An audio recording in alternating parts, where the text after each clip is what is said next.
Hi guys, in this section we will use session and form factory and write a simple function to identify the prime number.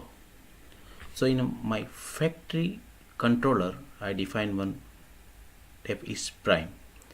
This is routine to identify this number is prime or not. In next thing I define a call prime form where I'm using SQLFORM.Factory, and this I'm putting it, enter a number, and range should be between 10 to 10,000. Once this form is accepted, it will flash one message, and we are storing this form variable to one session variable, and after that we are calling each prime utility to identify this number is prime or not. Then just return it local. So if there are any errors, just flash the errors. Now we'll define our prime form view. So here what we are doing,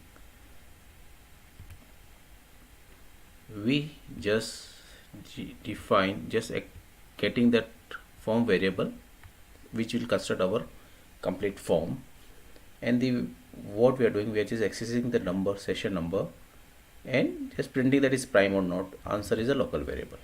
So let's try this. So you go and right click, you try now.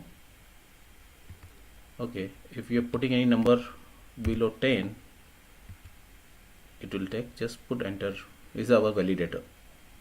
Now we put suppose number 12, it will print 12 number is not prime. Now we put 13, submit. See, prime number is true, 13 is prime number. Now we just put